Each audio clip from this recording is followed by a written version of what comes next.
Am I the a-hole for refusing to pay my parents' rent money? I turned 18 about a month ago. The day after my birthday, my parents sat me down and told me they want me to pay rent while I lived at home. I was a little confused. I have 3 older siblings, and the deal for them was that they could live at home for free while they were studying, even when they were several years older than I am. Now, I can only work weekends because of college, so I make about 500 euros a month. And after paying for tuition, health insurance, mandatory, and my phone bill, I have about 300 euros left, most of which I try to save. So I ask my parents how much they want. 100 a month? Maybe 200. But no. They want me to pay market value to rent a room, which is in the city where I live about 500 euros. Now, I think this is ridiculous for 2 reasons. 1, my parents' rent for the entire house is 600 a month. I would have understood asking for 1/3 of that, but for me to pay 84% of that alone seems excessive. And 2, none of my siblings paid rent, even if they were older or had better paying jobs. Not to mention that my parents didn't give me any warning. If I had known beforehand, I'd have looked for a room when college started. I explained that I have to make almost 800 a month just to be able to pay for everything, and even more if I want to save anything for unexpected expenses, /school books, /actually moving out, which would be really hard to do while going to college full-time and commuting back and forth. They just told me to take out some student loans. I told them I'm not okay with paying that much, and that I would look to move out as soon as possible so I wouldn't be a financial burden to them. I think I found a room, cheaper than my parents offered, and will probably move out in a week or 2 if everything goes right. But I haven't paid this month's rent. Am I the a-hole? Edit. Some people pointed out that my parents are legally obliged to help pay for my living/college expenses. I'll look into it. Now for the top comments. Not stay home. Move out, get some space, and move on with your life. I'm sorry they are treating you this way. It sounds like you're the scapegoat. I hardly get the rent thing for your kids, especially if they are in school. Then to come up with an absurd number like 84%. If mom and dad want that, they'll have to move to the smallest bedroom and get the rest of the house. Not stay home. If I was ever in the situation of having kids around the age of 18, I would charge rent. If they aren't full-time studying, but I'll put it in a savings account in secret and give it to them when they move out. Info, did they give you the reason for why you have to pay rent but your siblings didn't? Seems super unfair. They didn't, though I've never been the favorite at home. My theory is that they don't approve of the degree I want to pursue and therefore don't want to help. But I don't know. Someone else pointed out that they might have money trouble, but if they do, I'm not sympathetic. They both have high-paying jobs and go on expensive vacations often, and my dad just bought a new car. Not stay home. Sounds like your parents are way behind on rent and are looking for an easy way out, like having you pay 84% of the rent. How come a room in your city is 500, but your parents' entire apartment is only 100 more? Just curious. They can't just raise the rent much while someone is living there. My parents moved in a while ago, so they pay 600. Our neighbors pay 750. Plus, student housing is just expensive. I'm not sure why. May I ask in which country you and your family live? The Netherlands. Next story. Am I the a-hole for not letting my ex have a relationship with his child? I know the title is awful, but I'm trying to be quick and couldn't think how better to phrase it. When I was 18, I was in a relationship that was, in hindsight, full of red flags, the biggest being he was 29. We split after 4 months because he cheated and gave me an STI. Then during treatment for the STI, I found out I was pregnant. I personally am against terminating, so I wanted to keep the baby. I told him and he made it clear he didn't have to be involved. And my father, a lawyer, drafted a contract that we both signed, basically giving up his rights to the child. The whole time he was vehemently against me having the baby and made multiple MySpace videos going on about how I shouldn't be able to keep the baby without his permission, and I was a witch, and so on. Once the contract was signed, I basically never heard from him again until this year. He found out recently that he was infertile, and now he and his wife of 10 years want to build a relationship with my son. He isn't allowed to contact my son without permission, and I have refused. My son adores my husband, and it will devastate him to find out that his real dad didn't want him. Am I the a-hole for not letting my ex have a relationship with his son? All I can think about is the hateful things he said about my son and I before my son was born. And now the only reason he's reached out is that he can't have other children. I don't think I'm the a-hole, but I feel really conflicted.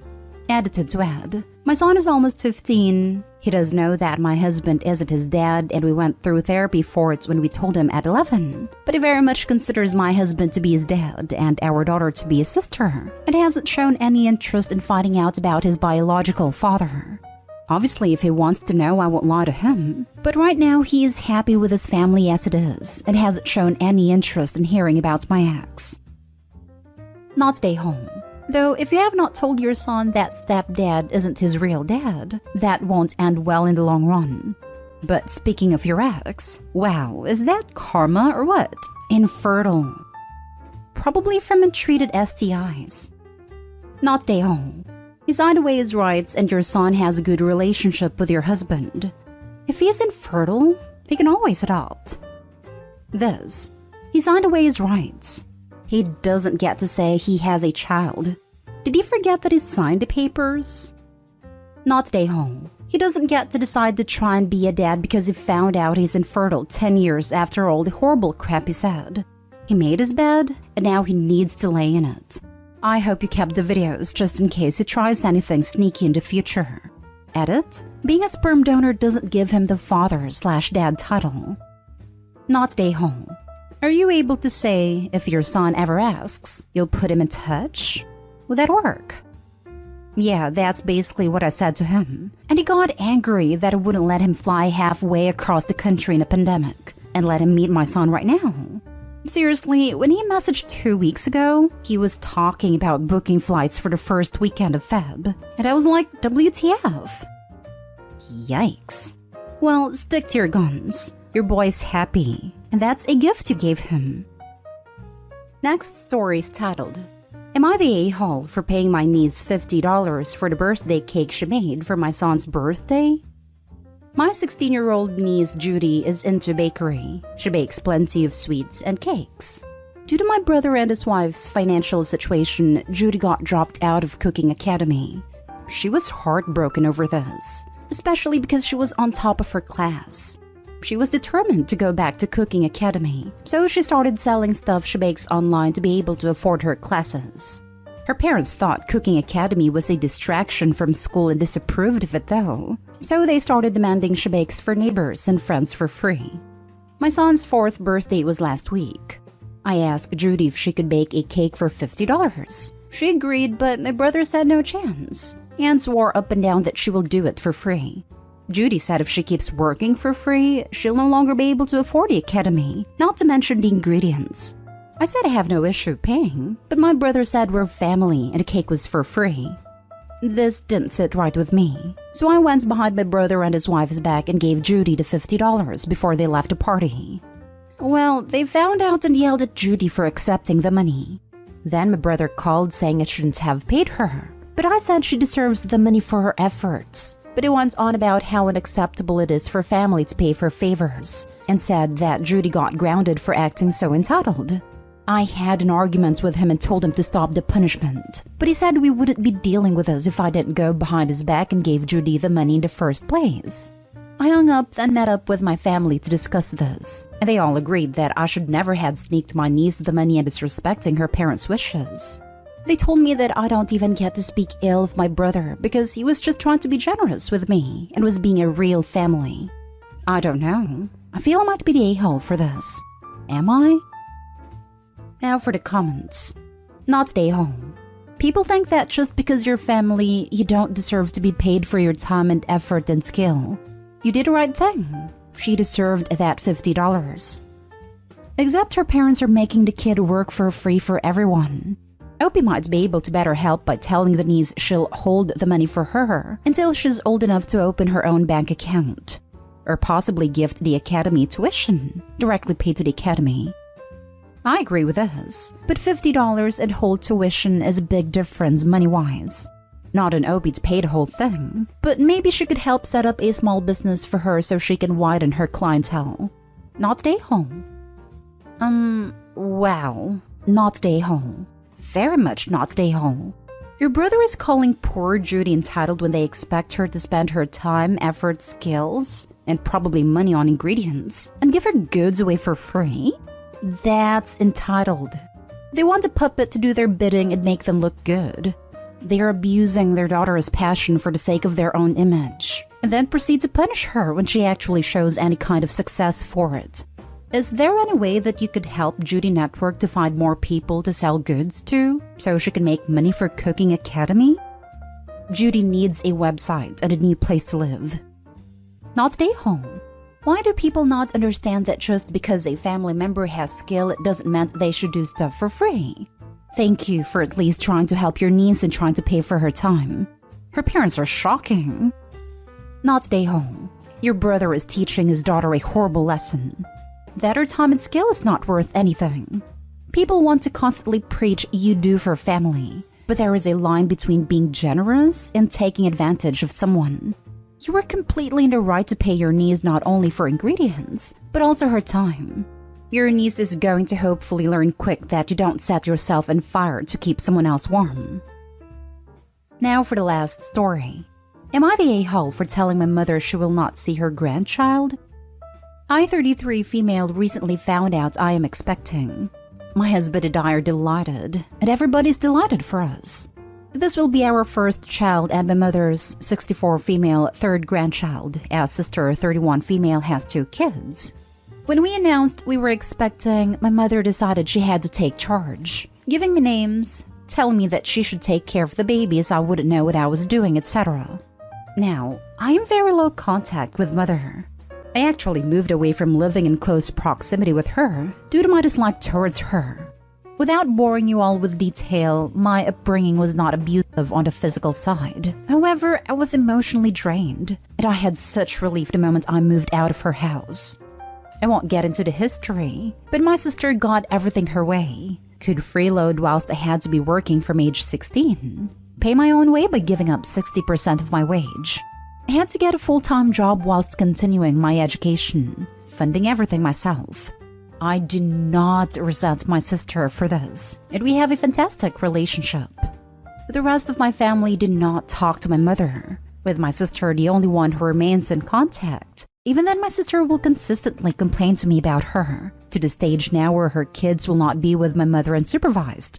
With my mother, it is her way or no way, and will give you the silent treatment until she gets her way. Even my nephews joke about the way my mother is. The times she reaches out to me, it's when she needs money. As she is my mother, I was previously supporting her, and as it stands, she owes me £47,000 over a 5-year period. My in-laws are moving closer to us for the birth of their first grandchild, and I want them to be super involved. My mother-in-law is more of a mother to me than my own. 2 days ago, a post on Facebook came out which made me react extremely fast. A young girl at her work, care home, had passed an NVQ. My mother posted that she was extremely proud and Stacy's more of a daughter to me than my eldest. I'll admit, I saw red, and I told her until she could accept me for who I am, I will not be speaking to her again. To which she responded that I had been a disappointment all her life, and she asked if the unborn child is even my husband's, as she knows I secretly work in prostitution. I don't, but again, I am not telling her my job title nor how much money I make. I was livid and told her she would never see her grandchild or me again. She's been blowing me up, calling me an a-hole, and having her friends also contact me, claiming how cruel I am and what a horrible thing for a daughter to do. I don't think I'm the a-hole here, but I'm wondering, what do you all think? Not the a-hole, and you know it. She's a manipulative narcissist. It will never get better unless she seeks serious mental health help. No contact is the only way I can see at the moment. I was very low contact before due to her ways. It was some comments from my own friends that made me post, claiming I may be using my future child as a way to punish her. I had to trim the comments my friends made about it from the original post as it was above the character count.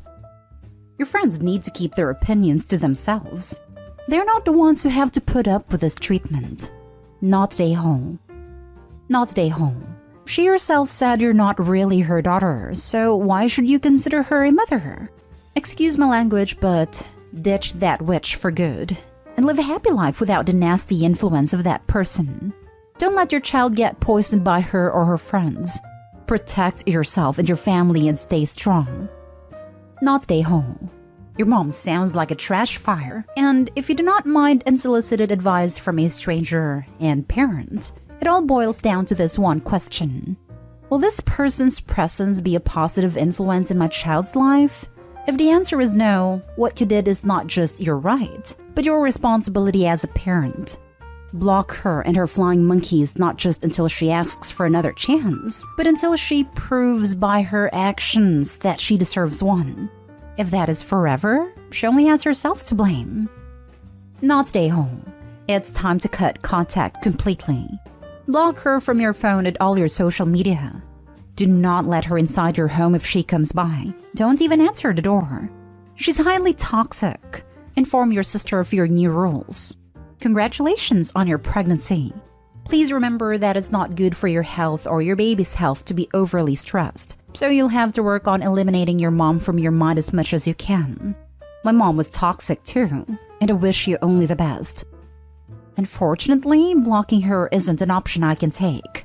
2 years ago, my sister was diagnosed with a mental disability, which means I still need to protect her. And I don't want my mother using my sister as a point of contact and putting unnecessary pressure on my sister.